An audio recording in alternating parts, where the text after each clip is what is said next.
네, 두 번째 대립항에 관해서 이제 이야기를 시작하도록 하겠습니다. 두 번째는 이제 따스카와 자나바인데요. 따스카라는 거는 써 있기는 이제 또스카 이렇게 써 있지만 액센트가 뒤에 있어요. 액센트가 뒤에 있으면 오가 아 발음 납니다. 그래서 따스카 이렇게 되는 거예요. 그래서 향수라는 건 이제 좋은 향기 이런 뜻이 아니라 그리움, 무언가를 그 그리워하고 예, 집착하고 그것을 갖다 생각하는 것 그런 것을 이제 따스카라고 할 수 있겠습니다. 그래서 러시아 문화를 한 단어로 하자면은 따스카고 따스카를 학문으로 하면은 그것이 바로 러시아 문화다. 이렇게 얘기하는 사람들이 많이 있습니다. 왜 그러냐면은 예, 왜 그러냐면은 따스카라는 것이 이제 보면은 시간상으로는 현재 미래보다는 과거를 중시하고요. 러시아 사람들이 과거를 중시하거든요. 얘기를 하다 보면은 과거, 그다음 전통, 지난 역사를 이렇게 중시하는 경우가 많습니다. 그다음 새로운 장소, 미지의 장소보다는 익숙한 장소를 또 러시아 사람들이 좋아합니다. 고향, 자기가 자란 마을, 자기의 집, 이런 익숙한 장소를 좋아해요. 거기를 또 그리워하고요. 레닌이 당시 문학의 인사 100여 명을 기차에 태워서 프랑스 파리로 쫓아버립니다. 기차를 태웠는데 왕복이 아니에요. 편도예요, 편도. 가면 끝이에요. 못 돌아와요. 그 사람들이 한마디로 쫓겨난 거죠. 쫓겨나자마자 프랑스 파리에서 그 맛있는 빵들이 많은 프랑스 파리에서 러시아 흑빵을 그리워했습니다. 그 다음 러시아 교회에서 울려 퍼지는 종소리를 그리워했어요. 그게 바로 이제 따스카라고 하는데요. 러시아 말을 따스카에는 질병 집착 우울이라는 이런 부정적인 뉘앙스도 있습니다. 그래서 약간 병적으로 집착하여 그리워하는 너무 전통을 지키려고 한다든지 너무 자기 익숙한 것을 지키려고 하는 그런 성향이 있습니다. 그래서 바로 이 사람이 이제 니키타 미알코프인데요. 러시아의 유명한 감독이에요. 그 사람의 영화 원래는 시베리아 이발사라고 하는데 원제는 시베리아 이발사로 우리나라에서 영화를 상영하면 많은 사람들이 안 볼 거라 생각해서 러브 오브 시베리아로 바꿨죠. 아주 제목을 멋지게 바꿨습니다. 근데 이제 여기서 보면은 여기서도 그 미국인 제인이라는 여자 주인공이 러시아의 그 알쏭달쏭하고 알듯 모를 듯한 수수께끼와 같은 러시아 문화를 만나서 사람들한테 계속 이게 도대체 뭐냐 물어봐요. 그러면은 주로 사람들이 그냥 트레디션, 전통이라고 말합니다. 그래서 러시아 사람들이 전통을 계속 지키고 고수하는 것, 따스카하는 걸 이 영화가 잘 보여줍니다. 그 다음 17세기의 구교도 분리파라고 하는데요. 사실은 이제 분리파가 아니죠. 신교도가 분리돼서 나간 건데요. 원래는 이제 두 손으로 이제 성호를 그었는데요. 갑자기 그게 잘못됐다 해서 총대주교가 세 손가락을 해라. 니콘이라는 총대주교가 세 손가락으로 바꾸고 신교를 이제 주장합니다. 그래서 러시아 사회가 17세기에 구교도와 신교도로 나뉘게 됩니다. 그러면서 신교도가 정치적으로 힘이 많거든요. 그래서 구교도를 탄압하게 되고요. 이 구교도는 사람들이 살기 힘든 오지 아주 깊은 숲속으로 도망가서 계속 두 손가락으로 성을 긋는 옛날 전통, 옛날 전통의 따스카를 계속 그리워하면서 지킵니다. 아시겠죠? 그게 바로 이제 구교도입니다. 이때 이제 종교가 러시아 정교가 분열이 되는데요. 이걸 라스콜이라고 합니다. 라스콜. 분리되는 거예요. 종교 대분열. 라스콜 어디서 많이 들어봤죠? 도스토옙스키 소설 죄와 벌의 주인공 성이 라스콜리니코프죠. 라스콜리니코프. 라스콜리닉 하면 이 구교도를 연상케 하게 되고요. 이 구교도는 이제 전통 의식을 지키기 위해서 목숨을 걸었는데요. 라스콜리니코프는 어때요? 나폴레옹처럼 초인이라면은 전당포 욕심 많은 전당포 할머니를 죽이는 거는 벌레 죽이는 것보다 더 간단하다라고 죄가 없다라고 이렇게 생각을 했었죠. 그게 바로 죄와 벌의 라스콜리니코프. 그 라스콜이 17세기에 벌어집니다. 그러니까 정교가 힘이 약해지겠죠. 아까 러시아 이코나 배우셨죠? 이코나가 16세기까지 전성기를 누르다가 17세기 이후로는 쇠락하게 되는데요. 그런 원인 가운데 하나가 바로 신구교도가 분리되는 사건 때문에 그렇습니다. 따스카 검색하니까 이 무료로 쓸 수 있는 이미지, 저작권 없는 이미지에 이렇게 이 그림이 나오더라고요. 그래서 이 보시면은 러시아 사람들이 보드카 세계 소비 1위죠. 이 보드카라는 건 보다라는 거는 바다. 이거는 러시아 말로 물이에요. 물에 애칭이 붙은 거죠. 보드카. 작고 사랑스러운 물이라는 거죠. 그래서 이 보드카라는 말이 사실은 작고 사랑스러운 물이라는 뜻입니다. 그래서 러시아 사람들이 물을 마시듯이 먹어가지고 문제가 많죠. 제가 유학 다니던 시절에는 그 러시아가 1월달 새해 1월이 되면 1월 1일부터 15일까지 쉬게 해줬어요. 한 달의 반을 국가에서 쉬게 해줬습니다. 그러니까 어떤 부작용이 생겼냐면 사람들이 보드카를 마시다 죽는 경우가 많이 사망하는 사건들이 많이 발생했습니다. 그래서 그 공휴일을 지금은 이제 줄였죠. 일주일 정도로 8일 정도로 이렇게 줄였습니다. 그만큼 러시아 사람들이 보드카 마시는 걸 좋아하고요. 보드카 마시면서 정치 이야기, 이야기하는 거를 상당히 좋아합니다. 낮이나 밤이나 상관없이 계속 술을 천천히 마시면서 이야기하는 거를 좋아하는 사람들이 바로 러시아 사람들이라고 할 수 있겠습니다. 자, 그 전통에 관한 이야기가 나왔는데요. 그 러브 오브 시베리아에 보면은 여자 주인공이 그 러시아 사람들은 이해하지 못한다.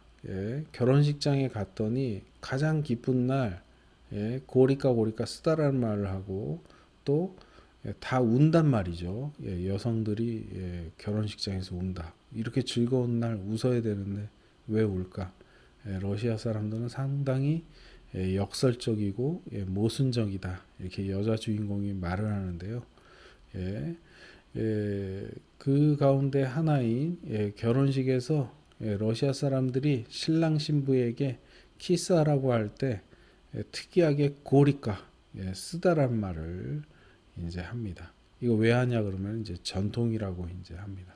그래서 러시아 사람들은 계속 이 전통을 과거를 지키려고 하죠. 따스카 하려고 이제 합니다. 보시면은 고리까 이제 러시아 사람들한테 물어보니까 실제로 물리적으로 키스할 때 쓴맛이 난다고 해요. 그래서 이제 고리까라는 얘기를 하고요. 또 상징적으로 지금 가장 행복한 결혼하는 순간은 가장 행복한 달콤한 순간이죠. 신혼의 달콤한 순간인데 항상 남은 인생에 쓴 것을 만나더라도 이 순간을 달콤한 순간을 잊지 말아라 라는 의미로 이제 고리까 이렇게 외친다고 합니다. 푸틴 대통령인데 결혼식에 참석해줘서 결혼식을 빛낸 거죠.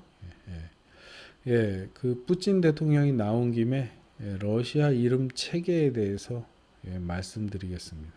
러시아 이름 체계는 세 개의 단계로 되어져 있습니다. 그래서 이름, 아버지 이름, 성 이렇게 됩니다. 푸틴 대통령은 아버지 이름도 블라지미르예요. 그래서 부칭은 이제 오비치를 붙이면 됩니다. 남자는 오비치, 여성일 때는 오브나. 그래서 푸틴을 보면 아버지의 이름도 블라지미르라서 블라지미르, 블라지미로비치, 푸틴, 성 이렇게 됩니다. 여러분들이 만약 운이 좋아서 푸틴 대통령을 만약 만났을 때 여러분들은 반드시 블라지미르 블라지미로비치 이렇게 부르셔야 됩니다. 호칭을. 그래서 존경하거나 윗사람일 때는 이름과 부칭을 불러야 돼요. 아시겠죠?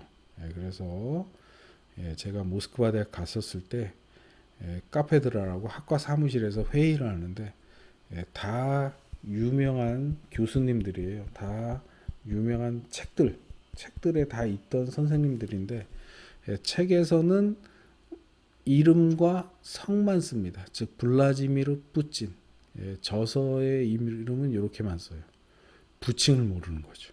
그래가지고 옆에 계신 선생님한테 친한 선생님한테 각각 선생님들의 부칭을 물어가지고 그 선생님한테 질문 드릴 때는 블라지미르 블라지미로비치 이렇게 부르셔야 이제 사실은 좋습니다. 정 모를 때는 대통령 프레지던트 푸친 이렇게 하셔도 미스터 푸친 하셔도 어쩔 수 없겠지만 외국인이니까 이해할 거예요. 그렇지만 가장 좋은 거는 이렇게 부르시면은 좋겠습니다. 푸틴의 첫째 딸이 이제 마리아인데요. 마리아는 이제 이렇게 되는 거죠. 블라지미 여성이기 때문에 오브나를 붙이고요. 마리아 블라지미로브나 성 뒤에 여성인 경우는 모음 아로 끝나야 됩니다. 그래서 푸티나가 되는 거죠. 그래서 푸티나 이렇게 되는 겁니다. 아시겠죠? 그래서 여러분들이 러시아 이름 하면은 이반이라는 이름을 좋아하겠죠. 많이 아실 거예요. 이반. 이반의 아버지가 이반이면은 이반 이바노비치죠. 근데 재미난 거는 이반을 성으로도 만들 수 있습니다. 러시아 말에 오프 하면 성이 돼요. 그래서 이 이름은 그야말로 이반인 셈이에요. 그래서 이반 성씨들의 아버지가 이반인 이반 이렇게 되는 거죠.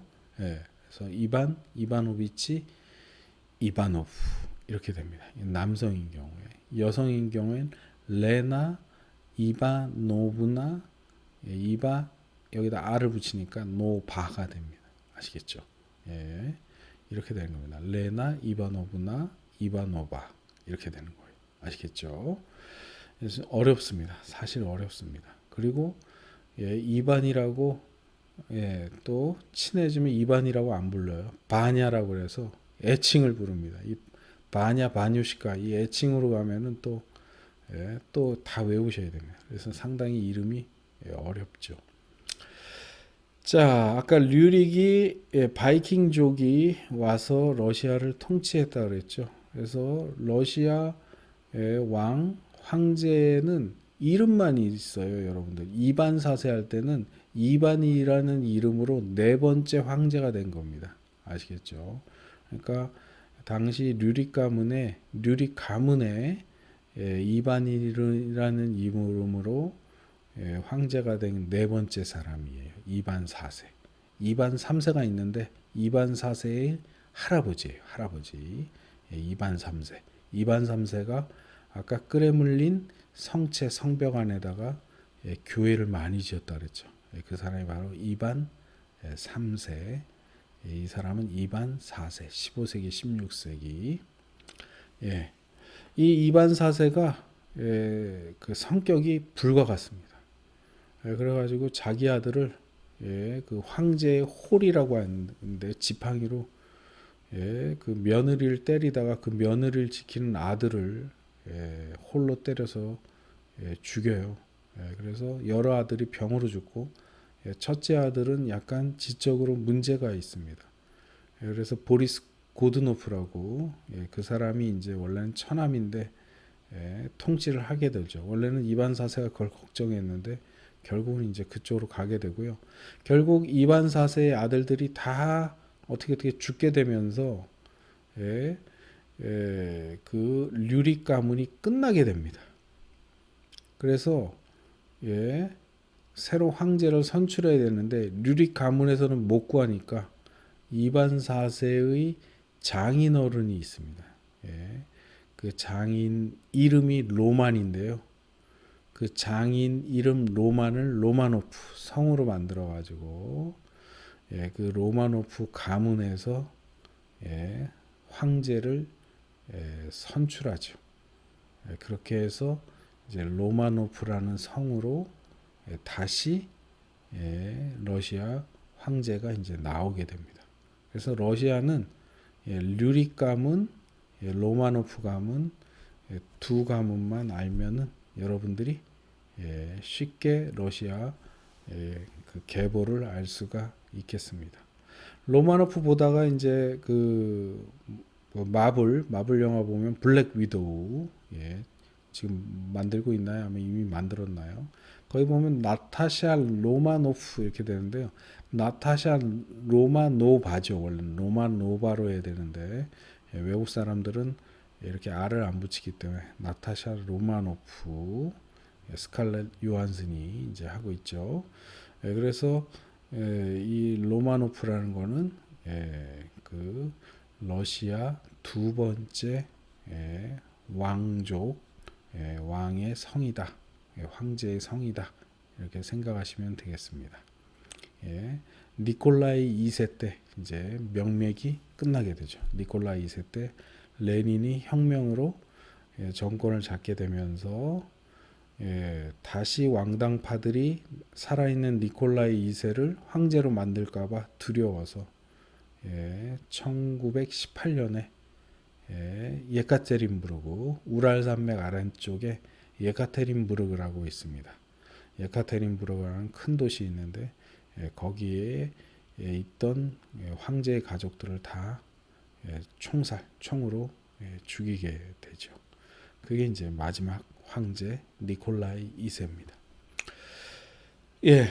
자, 그 전통을 지킨다 그랬죠. 그래서 러시아 사람들이 축제를 좋아하는데요. 원래는 이교도 축제인데 이교도 축제를 러시아 교회의 부활절에 맞추어서 날짜 조정을 해서 명맥을 유지하는 봄맞이 축제가 있습니다. 그게 바로 마슬레니차 봄맞이 축제입니다. 부활절에 7주 전에 합니다. 부활절은 충분히 지나서 첫 번째 보름달이 뜨는 주에 지나서 일요일이 이제 부활절이 되거든요. 그러니까 보름달이 낀 주 지난 첫 번째 일요일이기 때문에 음력과 연결이 되죠. 그래서 부활절이 날짜가 일정하지 않아요. 부활절 날짜가 일정하지 않기 때문에 마슬레니차도 날짜가 일정하지 않습니다. 부활절에 7주 전에 일주일 동안 축제를 벌입니다. 왜 마슬레니차 축제냐? 마슬로는 러시아 말로 기름인데요. 기름을 엄청 쓰는 축제입니다. 즉 봄을 맞이해서 그동안 모아놨던 기름 먹을 것들을 총 동원해서 이 일주일 동안 다 먹고 마시는 거죠. 거기에 대표적인 음식이 바로 이 불린입니다. 불린. 이 빈대떡인데요. 이 빈대떡을 잔뜩 쌓아놓고 다양한 그 채소, 과일, 잼, 그 다음 우유 삭힌 요구르트 또 고기들을 이때는 고기를 먹을 수가 없죠. 그런 것들을 얹어 가지고 먹습니다. 잔뜩 먹습니다. 그렇게 해서 일주일 동안 먹으면은 어떻게 돼요? 6주가 남는 거죠. 부활절 전에 6주면 어떻게 돼요, 여러분? 6, 7이 40일, 40일 정도 남죠. 그 남은 40일 동안은 빅포스트, 포스트 찾아보시면은 금식이라는 단어가 세 번째로 있습니다. 금식, 빅, 커다란 포스트. 영어 단어로 찾아보십시오. 빅포스트, 대금식 기간이 되는 겁니다. 물론 어차피 엄청나게 일주일 동안 다 먹었기 때문에 음식도 제대로 없지만 대금식을 하는 거죠.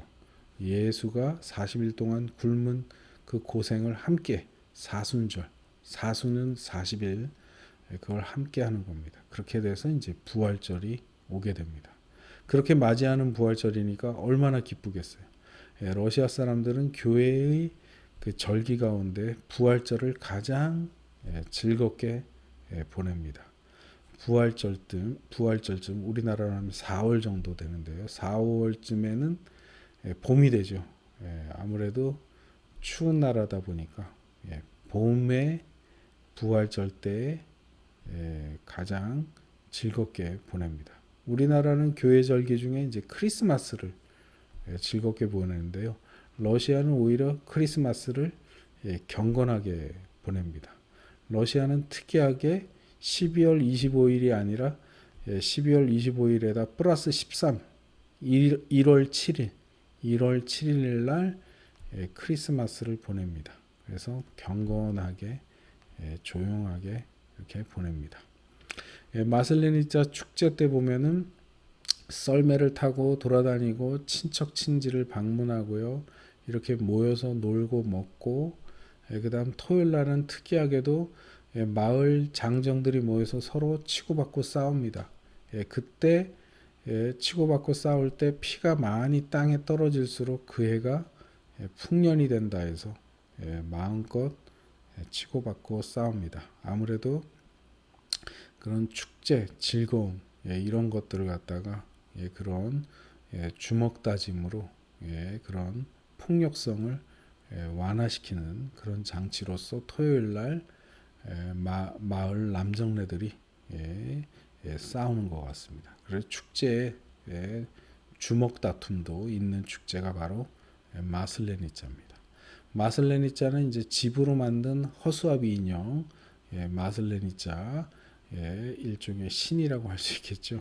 그 신을 가지고 와서 축제가 시작하고 그 허수아비 신을 태우면서 축제가 끝나게 되죠.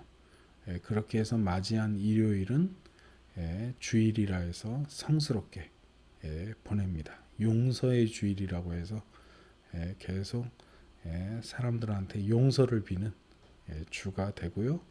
그러면서 자연스럽게 40일 동안 대금식 기간을 갖게 되는 거죠. 참, 이 러시아 팬케이크를 불린이라고 합니다. 그래서 불린은 이렇게 생겼고요.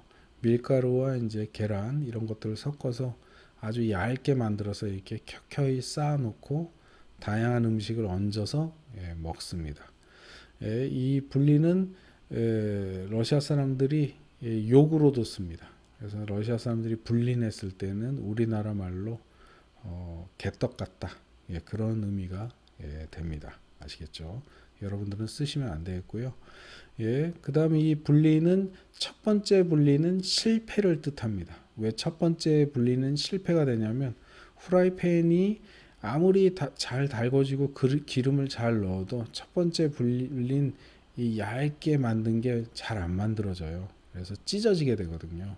그래서 첫 번째 분리는 대체적으로 실수한 찢어진 분리는 지붕이나 이런 데에 던져 놓습니다. 그러면은 동물이나 새들이 이제 먹게 되죠. 그래서 두 번째부터 모양이 이쁘게 나온 요 둥그런 이 빈대떡 같은 요걸 만듭니다.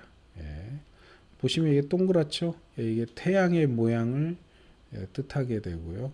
태양의 신을 숭배하는 이교도의 축제였다라는 것을 봄맞이 축제였다는 걸 알게 됩니다. 그걸 버리지 않고 부활절에 끼어서 교회 절기처럼 이렇게 전통을 만든 거죠. 예. 예, 그다음 라스콜 아까 말씀드렸죠. 17세기의 종교 대분열. 그래서 구교도가 지키느라고 이 대귀족 부인인데요. 모로조바.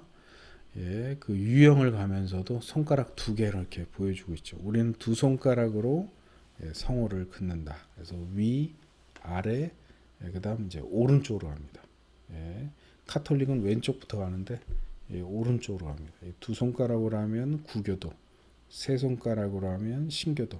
근데 이제 러시아 사람들은 다 신교도죠. 이 세 손가락으로 합니다. 아시겠죠? 세 손가락으로 하게 됩니다. 그래서 바실리 수리코프라는 19세기에 유명한 사실주의 화가가 있는데요. 이 역사적 사건을 이렇게 그림으로 그렸습니다. 17세기에 있었던 역사적 사건을 19세기의 말에 그린 거죠. 러시아 사회가 이분화되어 있죠. 이쪽은 경건하게 안타까워하고 있습니다. 구교도고요. 이쪽 비웃고 있죠. 신교도입니다. 니콘 총주교 쪽, 이쪽은 신교도들이라고 할 수 있겠고 주로 권력을 가진 자들이고 이쪽 사람들은 이제 종교적 신념을 위해서 오지로 가게 되고요. 이 종교적 신념을 가져서 오지로 간 사람들은 원래 서양의 기술, 문명들을 좋아하지 않았는데요. 오히려 구교도들이 서양 문명들을 많이 받아들입니다. 왜요? 그 오지에서 살아남으려면은 농업 기술, 농작 기술이 뛰어나야 되잖아요. 그걸 받으려다 보니까 서양 문명 기술을 받아들이게 되는 거죠. 그래서 아이러니하게도 서양 문명을 혐오하던 구교도들이 서양의 기술과 문명을 더 적극적으로 받아들이게 됩니다. 네, 그다음 이제 그 따스카에 대해서 많이 얘기했으니까요.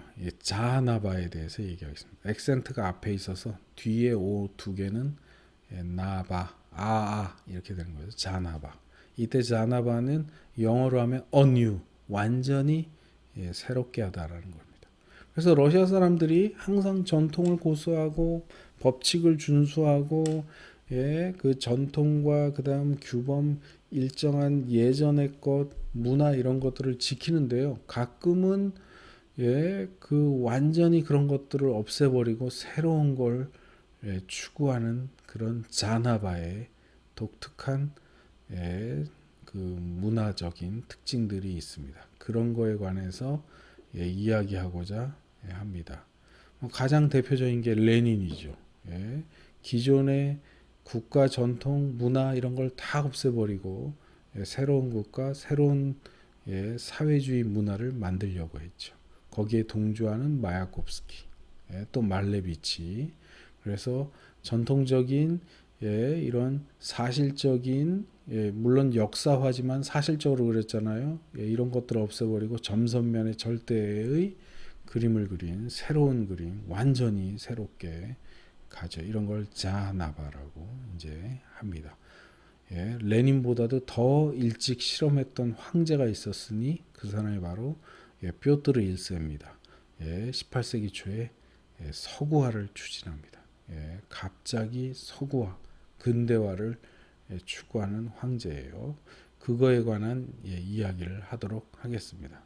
먼저 마야콥스키 미래주의. 그래서 미래를 이야기하면서 이탈리아 미래주의는 자동차에서 나오는 배기가스를 그 향기로운 냄새가 난다고 하고 속도, 기계, 기술 이런 것들을 찬양했어요. 이탈리아 미래주의. 거기서 영향을 받아가지고 시 언어도 새로운 미래 언어를 해야 된다. 그 민중의 언어, 그런 것들을 시에 더 적극적으로 넣었던 사람이 미래주의자 마야콥스키입니다. 또는 새로운 언어를 시어 속에 넣으려고 했죠. 마야콥스키는 모든 걸 새로운 걸 하길 바랬고요. 가족 제도조차도 그 전통의 가족의 그런 가족 제도를 버렸습니다. 어떻게 되냐면은 그 마야콥스키가 자기 시의 뮤즈라고 할 수 있는 영감을 주는 여성으로 릴리아 브릭을 좋아했는데요. 릴리아 브릭은 유부녀예요. 남편이 있죠. 이 두 사람이 사는 그 가정에 들어가서 셋이 삽니다. 아시겠죠? 그래서 새로운 가족의 모습, 새로운 사랑의 모습을 아예 몸소 실천해서 보여줬던 사람이 바로 미래주의자 블라지미르 마야콥스키입니다. 블라지미르 역시 블라지미르네요. 이름이 마야콥스키. 블라지는 지배하다고요. 미르는 세계예요. 그래서 블라지미르 하면은 세계를 지배하다. 뿌찐 이름도 블라지미르, 세계를 지배하다라는 뜻이 있습니다. 뿌찌는 뿌찌, 길이에요. 길. 그래서 길, 곧다. 그래서 뿌찐이 러시아 국민한테 인기 있는 이유가 혼란스러웠던 옐친 시대에 그 혼란함을 뿌찌, 길을 내서 마치 질서정연하게 국가의 원래 모습을 갖는 것처럼 보여줬기 때문에 강력한 지도자의 이미지로 인기가 높았었죠. 푸틴. 자, 블라지미르 이렇게 마야콥스키 미래주의자. 블라지미르 마야콥스키는 이렇게 그 릴리아 브릭만 사랑한 게 아니라 프랑스 파리에 가서 코코 샤넬 알죠, 여러분? 의상 디자이너, 명품 의상 디자이너.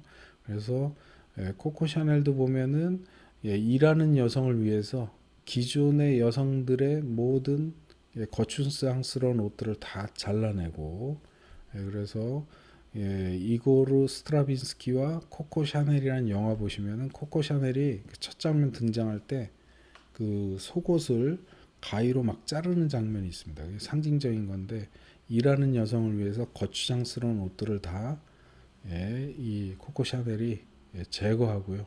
일하는 여성 일하기 편한 옷에 그런 현대화된 옷을 만들었기 때문에 이제 유명한 거죠. 자, 이제 그 코코 샤넬 밑에서 일하던 모델이 있습니다. 따찌아나 야코블레바. 이 모델에게 사랑에 빠집니다. 그래서 이제 자기의 사랑을 이제 전하는데 이제 거절하면서 여러 가지로 상처받게 되고 모스크바로 돌아왔는데 그 혁명주의자들이 예전과 같은 혁명의 그런 순수함이 없고 혁명이 변질되어 가는 걸 알고 마야콥스키는 자살을 택하게 되는 겁니다. 아시겠죠? 그래서 미래주의자 마야콥스키. 그래서 모든 걸 새롭게 바꾸려고 했고요. 기존의 이 미래주의자는 기존의 여러분들 좀 전에 배우셨던 푸시킨, 도스토옙스키, 톨스토이 이런 유명한 작가들 있죠. 다 배 밖으로 던져내라. 우리가 이제 새로운 작가다. 우리가 진정한 새로운 언어를 만드는 작가다. 이렇게 주장했던 사람입니다. 완전히 자나바, 새로운 걸 추구했던 시인이라고 할 수 있겠습니다. 18세기에 그야말로 완전히 새로운 걸 추구했던 사람이 바로 뾰트르 1세, 뾰트르 로마노프입니다. 푸자가 빠졌네요. 로마노프 가문의 뾰트르라는 이름으로 첫 번째 황제가 되죠. 뾰트르 1세 공동으로 황제에 즉위하게 되고요. 어린 나이에 이제 공동으로 황제에 즉위하게 되기 때문에 누나가 대신 정치를 했습니다. 그래서 자유로울 수 있었고요. 그래서 외국에 나가서 견문을 넓힐 수도 있었어요. 그러면서 서구가 기존에 배운 거는 모스크바가 최고의 도시다. 성경에 써 있다. 세 번째 로마가 세계를 구한다라고 했는데 그 세 번째 로마가 어디예요? 모스크바라고 생각하고 있었어요. 러시아 사람들은 황제 이하 백성들 모두 러시아가 최고의 선진 국가고 특히 모스크바가 세상을 구한다라고 했습니다. 그게 바로 모스크바 제3로마설이거든요. 모스크바 제3로마설. 아까 말씀드렸던 이반 3세와 이반 4세의 중간에 바실리 3세라는 황제가 있는데요. 그 바실리 3세 때 필로페이라는 사제가 모스크바 제3로마설이라는 이데올로기를 만들면서 성경에 보니까 첫 번째 로마 무너졌고 두 번째 로마인 콘스탄티노플, 비잔틴 제국, 터키 이스탄불 어떻게 됐어요? 무슬림이 지배하죠. 이제 남은 거는 모스크바, 정교회의 중심인 모스크바밖에 없는데 이 모스크바가 성경에 쓰이는 세 번째 로마인 것 같다. 그래서 우리 모스크바가 세계를 구원해야 된다는 자부심을 갖고 있었습니다. 그리고 선진국으로 알았고요. 예. 근데 뾰트르가 가서 보니까 서유럽이 훨씬 발전한 거예요. 아시겠죠? 그래서 모스크바에서 항구 도시인 북쪽의 상페테르부르크로 신도시를 만들면서 수도를 천도하고요. 혈통이 귀족이면 귀족이었던 보야르, 구귀족들을 다 일하는 귀족, 신귀족입니다. 드보르안인으로 다 바꿨습니다. 그래서 드보르라는 건 이제 궁정, 마당 궁정인데 궁정에 와서 일을 해야 땅을 주고 돈을 주고 그렇게 해서 그런 일하는 귀족으로 만든 거죠. 아시겠죠? 이 빼테르라는 건 뾰뜨르에서 온 겁니다. 뾰뜨르는 피터, 이게 피터가 베드로죠. 베드로라는 예수의 수제자 이름에서 나온 이름인데요.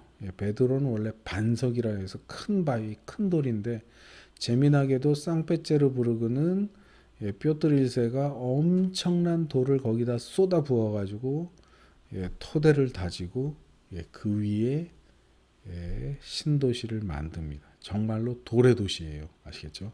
자기 이름 말 맞다나 돌의 도시가 됩니다. 그래서 상트는 세인트, 성스러운 베드로, 베드로의 부르크는 이제 독일에서 온 거죠. 성 도시인데 성스러운 베드로의 도시, 성이라는 뜻인데 이름 자체도 서구화돼 있죠. 부르크. 그래서 이름 자체도 서구화돼 있고 모스크바는 주로 나무로 지어진 목조 건물들이 많은데요. 여기는 다 돌로 이루어진 그런 신도시를 만들면서 모스크바에 있던 귀족을 다 이쪽으로 옮기게 되는 거죠. 그래서 좀 전에 말씀드렸던 모스크바가 세계 최고라는 그 이데올로기를 부정하고 그래서 악마라고 막 불렸습니다. 일부 사제나 이런 사람들은 악마라고 서구화를 쫓는다고 악마로 불렸습니다.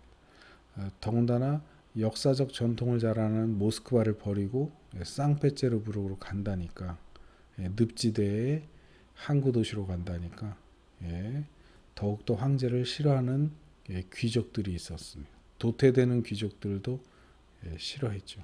이렇게 해서 하루아침에 새로운 유럽화된 도시를 전혀 러시아적인 것이 하나도 없고 유럽화된 도시를 만들었던 사람이 바로 18세기 초에 뾰트르 1세입니다. 피터 더 그레이트라고 하죠. 보시면 늪지대에 걸어가고 있죠. 2m 3cm이라고 하는데요. 2m 3cm, 4cm, 7cm. 여러분들이 서장훈 선수 지금 이제 방송인이신데 우리 선배 그 서장훈 씨 정도 되는 키 다들 키가 거기에 못 미치잖아요. 그 큰 키로 성큼성큼 걸어가면서 이 늪지대에 걸어 들어오면은 장사하려고 걸어 들어오면 돌 3개, 배로 들어오면 돌 10개인가를 이 도시에다 돌을 집어넣어야 됐어요. 그렇게 해서 이 기초공사를 하고 러시아 전역에 돌로 된 주택을 못 만들게 하고 돌로 된 주택은 여기만 만들게 해서 돌값을 못 올리게 하고 이렇게 해서 신도시를 만들었습니다. 1703년부터 만들기 시작합니다. 요거는 이제 상페테르부르크의 토끼 섬이라는 곳인데요. 예, 거기에 이제 페트로 파블로스키 요새를 만듭니다. 요 모양을 보면은 예, 요런 식의 난공불락의 요새를 만들려고 하는데요. 예, 스웨덴하고 이제 전쟁하려고 만들려고 했는데 예, 그 전에 스웨덴 군대가 다 예, 뾰트르 1세한테 다치게 되죠. 그래서 이 요새로는 못 쓰고 이게 어떻게 됩니까? 섬이고 예, 못 도망가죠. 예, 못 들어가니까 못 나가죠. 예, 정치 죄수, 정치범들을 여기에 예, 가뒀습니다. 그래서 예, 실질적으로 여기는 이제 죄수들이 예, 이 요새의 예, 감옥에 이제 살게 된 거죠. 예, 현대 상페테르부르크 보면 이렇게 돼 있습니다. 원래는 이렇게 돼서 원형의 네덜란드 암스테르담처럼 이제 이렇게 만들려고 했는데 당시 기술로서는 이 늪지대에 돌을 아무리 쏟아부어도 도시를 못 만드는 거예요. 그래서 예, 잘 보시면은 여기만 예, 도시를 만들게 됩니다. 그래서 여기 잘 보시면 길이 세 개로 나가는데요. 예, 그 세 개로 나는 길을 중심으로 예, 상페테르부르크가 만들어지게 되고 가장 이쪽에 있는 예, 큰 길이 그 아르바트가 아니라 저 제가 까먹었네요. 그 여기 유명한 거리가 있습니다. 예, 이 거리만 이제 뾰트르 1세가 생각하는 예, 그 귀족화된 예, 거리로 남고 나머지 거리들은 다 슬럼화됩니다.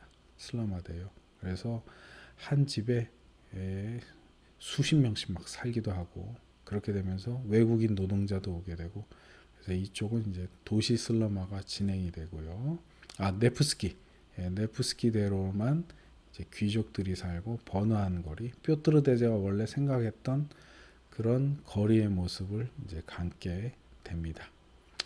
예, 상페테르부르크 가보시게 되면 특히 여름에 가보시게 되면은 예, 한밤에 예, 다리가 들려진 모습을 볼 수가 있는데요. 한밤에 예, 여기는 이제 백야 현상이 있습니다. 그래서 밤인데도 예, 해가 있어서 이렇게 밝을 때 예, 다리가 들려지는 모습을 볼 수가 있습니다.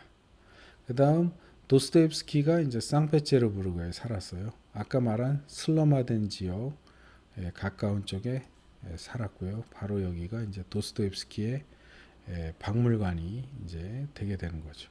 그래서 아까도 말씀드렸듯이 슬럼화된 곳에서 예, 가난한 사람들의 이야기를 갖다가 아주 사실적으로 예, 비판적으로 그래서 도스토옙스키를 예, 비판적 사실주의 이렇게 얘기하는데요. 예, 그런 식으로 해서 예, 상페테르부르크의 도시에서의 예, 문제점들을 예, 아주 차분하게 예, 관찰하듯이 물론 이제 차분하지는 않지만 역전적인 예, 장광설의 이제 주인공들이 많이 나오지만요. 예, 보여주는 작가가 바로 도스토옙스키입니다. 자, 그 뾰트르 대제가 아까도 말씀드렸듯이 예, 서구와 유럽화 근대화를 추구했다 그랬죠. 예, 그래서 이렇게 키가 컸기 때문에 이렇게 모든 사람들을 보면서 하루아침에 유럽화된 옷을 입히고요.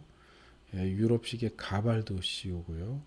예, 커피와 담배를 권유하고 예, 기존의 술보다는 이제 와인을 마시게 하고요. 예, 무도의 춤과 예절을 가리켜서 무도회를 통해서 예, 여성이 자기의 예, 남편감을 예, 고를 수 있게도 했습니다. 아시겠죠? 그래서 하루아침에 예, 서구화된 모습으로 예, 러시아 귀족들이 예, 살아가야 했습니다. 예, 이걸 예, 거추장스럽고 싫어하는 사람들이 물론 많이 있었죠. 그래서 뾰트르 대제가 죽자 예, 다시 이제 모스크바로 가자 해서 가고 이제 이렇게 예, 되기도 합니다. 자, 뾰트르 대제 때 러시아 국기가 이제 정해지게 되는데요. 흰색, 파란색, 빨간색 이렇게 정해집니다. 예, 그래서 예, 뾰트르 대제가 예, 이 상페테르부르크 항구라 그랬죠. 예, 서구와의 교역을 중요하게 생각했는데 예, 당시 교역하는 상선은 그 깃발을 달아야 돼요. 그래서 그 깃발, 상선의 깃발 이 삼색기를 결국 이걸 러시아 국기가 되게 됩니다. 그래서 표트르 대제 시대 때 러시아 국기가 정해지게 되는 거죠. 흰색은 이제 고귀함, 파란색은 정직함, 빨간색은 용기를 이제 뜻하는데요. 전통적인 것은 이제 천상, 하늘 그 신의 세계고요. 그다음 하늘, 그다음 우리 인간의 속세를 가리키는 거고, 자연적인 요소로는 이제 하늘, 바다, 땅 이렇게 얘기를 하고요. 또 슬라브주의자들이 있습니다. 슬라브주의자, 대슬라브주의자. 그래서 지금 벨라루스와 우크라이나와 러시아 이 다 합쳐져 가지고 슬라브로 대통합을 이루어야 된다는 거. 그래서 슬라브주의자에게는 이 흰색이 이제 그 벨라루스, 벨라가 이제 하얗다는 뜻이거든요. 백러시아. 그다음 파란색은 이제 우크라이나의 파란빛이 있잖아요. 우크라이나. 빨간색은 러시아. 이렇게 해서 3대 2. 이게 바로 이제 러시아 기라고 할 수 있겠습니다. 참고로 우크라이나 기는 이렇게 되어 있습니다. 우크라이나 기의 이 노란색은 곡물, 밀을 상징하는 거죠. 우크라이나가 유럽의 곡창지대입니다. 곡창지대. 아시겠죠? 우크라이나 하면 흑토를 말하는 거고요. 러시아 말로 초르, 체르, 이게 다 검다라는 뜻인데, 검은 흙에, 비옥한 검은 흙에 뭘 심어도 잘 납니다. 아시겠죠? 여러분들이 체르노빌 하는데, 체르노빌의 그 체르가 역시 검다, 흑토를 연상시킵니다. 그 좋은 땅에 체르노빌 그 핵 발전소가 이제 폭발하면서 문제가 생기게 되는 거죠. 그게 바로 이제 체르노빌입니다. 자, 청동 기마상이라는 게 있는데, 이 청동으로 만든 기마상 바로 뾰트르 대제를 말하는 거예요. 뾰트르 대제는 이제 절대 군주가 되려고 했죠. 자기 밑에 모든 사람들은 자기 밑에 부하인 신민인 셈이죠. 그래서 프랑스 절대 군주 루이 14세를 모델로 삼았던 사람이 바로 뾰트르 대제입니다. 삼각형 꼭지점 꼭대기에 자기가 있고자 했죠. 이 뾰트르 대제가 죽은 지 한 30년 지난 뒤에 이 뾰트르 대제의 후계자가 또 나타나게 되죠. 그 사람이 바로 예카테리나 2세입니다. 뾰트르 대제가 죽고 난 뒤에 그 부인이 예카테리나인데요. 부인이 짧게 황제에 오릅니다. 여성 황제에 오르게 됩니다. 그 사람이 바로 예카테리나 1세가 되는 거고요. 두 번째 예카테리나는 이름으로 황제가 됐기 때문에 예카테리나 2세 또는 예카테리나 더 그레이트 대제가 됩니다. 이때 러시아 제국이 사실상 최고의 전성기를 갖게 됩니다. 예카테리나 2세 때 아메리카 대륙, 여러분들이 알고 있는 알래스카까지 러시아가 진출하게 되죠. 물론 나중에 이제 한참 나중에 알래스카를 미국에 이제 팔게 되죠. 어떻게 이제 그 땅을 유지할 수 없기 때문에 지킬 수 없기 때문에 이제 돈을 주고 팔게 됩니다.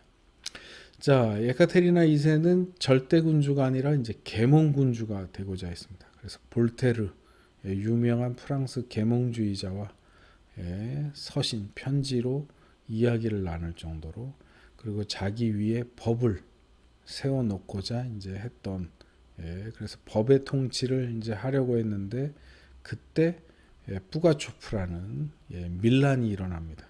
그래서 이제 그 황제가 당황을 하죠. 그래서 아무리 잘해줘도 그 반란이 일어나는구나. 그래서 법을 자기 위에 두지 않고 법을 계속 만들어라 하고 실제로 실행을 안 시켰죠. 그래서 약간 반쯤의 계몽군주가 되게 됩니다. 그래서 철학자가 베르자예프라는 사람이 있어요. 러시아 역사를 키예프의 러시아, 그다음 몽골 따따르한테 13세기, 15세기 200년 동안 지배를 받게 되죠. 아까 모스크바의 공국 시대에서 드디어 러시아 시대로 이제 바뀌게 됩니다. 이게 바로 이제 이반 4세, 16세기 때. 그다음 이제 피터 대제는 이제 제국 러시아라고 하죠. 그래서 뾰트르 대제는 유럽을 쫓아했기 때문에 유럽식의 제국 러시아. 그래서 황제도 엠퍼러, 임페라토르라고 했습니다. 러시아 특유의 차르란 말 안 쓰고 짜르란 말 안 쓰고 임페라토르, 서구식 황제가 되고자 했죠. 그게 바로 이제 18세기고요. 결국 니콜라이 2세까지 내려오게 되고 혁명에 의해서 니콜라이 2세가 1918년에 이제 죽게 되면서 이 로마노프 왕조는 무너지게 되고 소비에트 시대가 이제 오게 됩니다. 소비에트는 이제 1905년에 1차 혁명이 났는데요. 과도적인 정부가 들어서고 혼란만 가중돼서 다시 한번 2월에 혁명이 나게 되고 결정적인 혁명은 이제 10월 혁명이죠. 이때 이제 레닌이 정권을 잡게 되면서 소비에트 정권이 이제 시작되는 겁니다. 그로부터 한 70년 정도 소비에트가 유지하게 되고 결국 소비에트가 붕괴되고요. 옐친이 1991년에 그 민간인이 뽑은 대통령이 되면서 러시아 시대가 열리고 주변의 국가를 다 독립국가로 만들어주게 되죠. 이게 바로 러시아 역사라고 할 수 있겠습니다. 인물로 보면은 블라지미르 대공, 키예프 공국 시대 때, 그다음 이반 4세가 드디어 러시아라는 국호로 모스크바를 중심으로 16세기에 그 전성기를 맞게 되고요. 18세기에는 이제 류리 왕조가 아니라 이미 로마노프 왕조가 되고요. 뾰트르 대제가 18세기 초에 상페테르부르크로 이제 가게 됩니다. 지금 푸틴 대통령이 고향이 상페테르부르크예요. 그래서 지금도 북쪽의 수도 상페테르부르크, 남쪽의 수도 모스크바. 결국 지금은 이제 수도가 두 개인 셈이에요. 러시아가 사실상 모스크바라고 하지만 사실상 상페테르부르크도 이제 수도라고 할 수 있겠습니다. 자, 그다음 예카테리나 대제 2세가 그 후에 30년 후에 나타나면서 18세기 말을 30년 동안 그 통치하면서 최고의 전성기를 구가하게 되고 결국 이것이 이제 20세기 초에 레닌, 스탈린의 소비에트 국가가 생기게 됩니다. 지금 시간이 없어서 이걸 다 말씀드릴 수는 없고요. 862년 9세기에 바랴그라는 거는 이제 스웨덴 쪽 바이킹 류릭이 오게 되고요. 이반 4세 때 이제 류릭 왕조가 다 후사가 없게 되자 이제 미하일 로마노프를 가문에서 선출하게 됩니다. 그래서 미하일 로마노프 왕조가 생기게 되는 거죠. 다 넘어가도록 합시다. 지금 시간이 없어가지고요.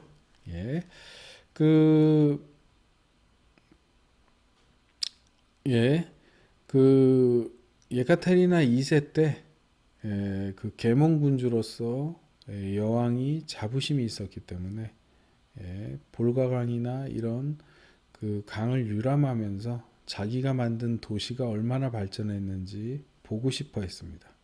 그것을 간파한 귀족들이 하루아침에 강변에다가 큰 도시를 만들 수가 없기 때문에 종이로 된 그림으로 된 건물들을 만든 겁니다.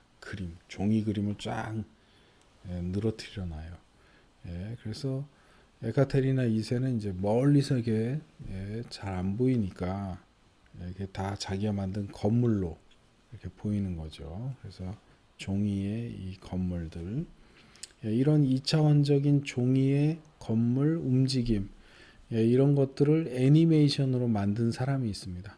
물론 에카테리나 2세한테 바로 영향을 받은 건 아니지만 그런 식의 2차원적인 종이를 갖다가 움직이면서 애니메이션으로 만든 사람이 있어요. 그 사람이 바로 소비에트의 유명한 유리 노르슈제인인데요.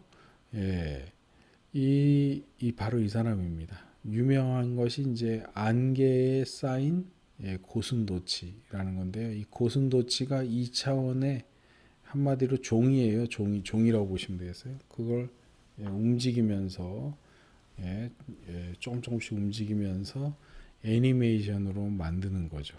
아시겠죠? 예, 바로 이 사람인데요. 이 유리 노르슈제인한테 감명을 받은 사람이 바로 미셸 공들이에요. 아시겠죠? 러시아 애니메이션에. 그래서 수면의 과학을 보면은 그 주인공이 꿈을 꿀 때 꿈속에서 도시 위를 나는 것처럼 사실은 이제 물 속에서 헤엄치는 건데요. 이렇게 하면서 그 도시의 빌딩이나 건물들이 종이로 마치 예카테리나 2세 때 종이로 만든 빌딩처럼 이렇게 흔들리면서 애니메이션의 장면이 나옵니다. 원래 이 영화는 실사 영화, 이렇게 배우들이 연기하는 영화인데 그 꿈 장면에서 이제 노르슈제인과 같은 애니메이션 장면 비슷한 것이 나옵니다. 이제 오마주를 한 거죠. 워낙 러시아 애니메이션을 좋아하기 때문에요. 그래서 그 미셸 공드리의 수면의 과학에 나오는 그 종이로 만든 2차원적인 애니메이션, 그건 바로 유리 노르슈제인을 생각하시면 되겠고요. 종이로 건물을 만든다는 것, 예전에 에카테리나 2세가 볼가강에 유람선을 타면서 그 신하들이 발전된 도시로 보여주기 위해서 한 것과 연결해서 생각하시면은 되겠습니다. 자, 그다음 이제 세 번째 대립상을 이제 공부하도록 하겠습니다. 잠시 쉬었다가 세 번째 대립상에 관해서 공부하도록 하겠습니다.